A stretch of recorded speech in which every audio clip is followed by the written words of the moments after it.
The rain beat down on the cracked pavement, a steady rhythm like an unrelenting metronome.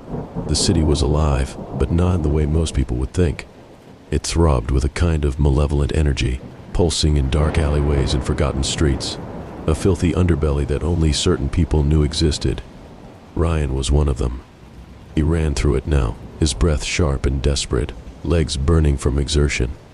The sound of his shoes slapping the ground was barely audible over the cacophony of the night, a distant siren, the occasional shout, and, worse yet, the whisper of something else in the shadows. They were close. Ryan glanced over his shoulder, his eyes wide with panic. In the distance, barely discernible through the sheets of rain, he saw them again. Shadows, moving unnaturally, sliding along walls and through the murky light of street lamps, like predators stalking their prey. They weren't human, at least not anymore. Whatever they were, they had been chasing him for hours, maybe longer. Time had become a blur since he first spotted them. He turned down an alley, the stench of garbage and rot clinging to the air. His mind was racing, trying to remember the way out. This part of the city was like a maze, twisting streets that led to nowhere, all of it forgotten and decaying.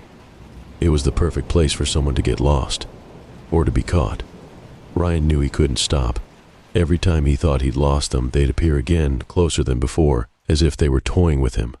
His lungs screamed for air, his heart pounding so hard he thought it might explode. The sound of footsteps echoed behind him now, faint but unmistakable. A quick glance over his shoulder confirmed his worst fear. 3 figures, darker than the night itself, glided toward him. No faces, just shadows. How long had they been following him? Days? Weeks? Ryan didn't know why. All he knew was that he couldn't let them catch him. Something terrible would happen if they did.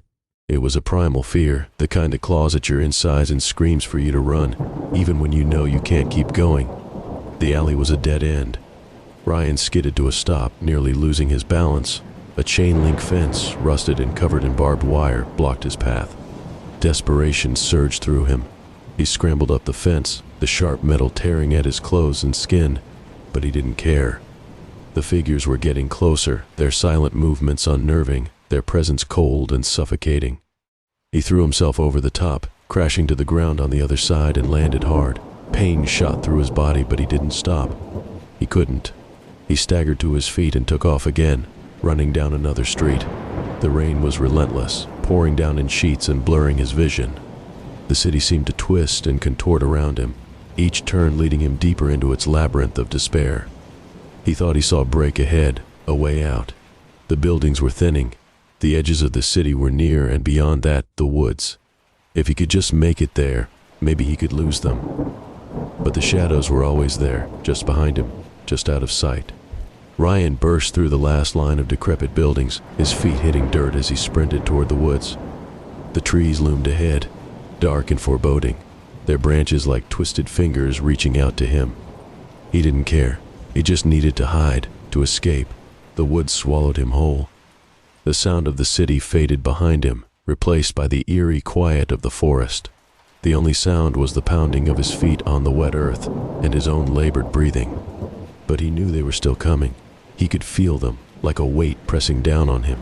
The shadows didn't make noise, but they were there, moving through the trees, closing in on him. The forest was disorienting, and in the darkness every tree looked the same. Ryan was running blind, crashing through undergrowth, stumbling over roots and rocks. His clothes were soaked, his body battered and bruised, but he couldn't stop. There was no escape. He could feel it in his bones. But still, he ran. Then, suddenly, the woods seemed to open up into a clearing. Ryan stumbled into it, his chest heaving, sweat mixing with the rain that still poured down in heavy torrents. In the center of the clearing was an old crumbling house, abandoned, forgotten, like everything else in this forsaken place. With no other options, Ryan ran for the house. He slammed the door shut behind him, locking it as best he could. The house was dark and smelled of mold and decay. Every step he took made the floor creak beneath him, but it didn't matter. He was trapped now, cornered like an animal. He moved to the far side of the room and crouched low, trying to steady his breath. For a moment, everything was still. No footsteps, no shadows, just the sound of the rain tapping against the windows. But then he heard it, A soft scraping sound, like claws against the door. They were outside. Ryan backed into the corner, his heart hammering in his chest. He didn't know what to do. He didn't know how to fight them. He didn't even know what they wanted. The door creaked open. The shadows slipped inside, silent as death, filling the room with a suffocating darkness. Ryan pressed himself against the wall, panic rising in his throat like bile. The figures stood there, just out of reach, watching him, waiting. And then, for the first time, one of them spoke. "Ryan," it said, its voice cold and devoid of emotion. "It's over." He froze, the terror so overwhelming that he could barely think. He recognized that voice. It was familiar, but wrong, twisted somehow. The figure stepped forward, its face still a blur of shadows, and Ryan's stomach twisted in horror as it slowly came into focus. It wasn't a shadow at all. It was a police officer. And behind him, more officers filled the room, their uniforms dark and wet from the rain, their eyes hard and unforgiving. Ryan felt the floor drop out from under him. He hadn't been running from monsters. He'd been running from them, from the police. The realization hit him like a sledgehammer, and the weight of it crushed him. He had killed someone. Not just someone. A police officer. It had been an accident, a moment of panic, but none of that mattered now. He had been running ever since, hiding in the corners of the city, trying to escape the inevitable. But you can't escape the law. You can't escape what you've done. Ryan sank to the floor, the energy drained from his body. The officers moved in, their hands grabbing him, pulling him up, their faces grim and determined. He didn't fight them. There was no point anymore. As they dragged him out of the house, into the clearing, the rain began to lighten, but the darkness around him felt heavier than ever. The woods seemed to close in, the weight of the world pressing down on him. There was no light at the end of this tunnel. No redemption, no hope.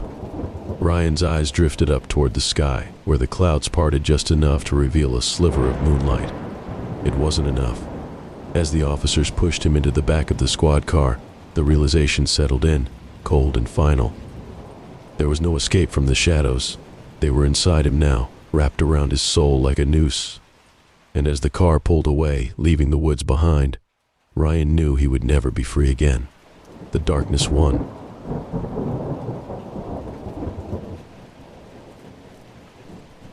Thank you for joining me this evening. Before you go, make sure you subscribe and leave a like. If you have an idea for a short, scary story, leave it in the comments below. See you at the next campfire.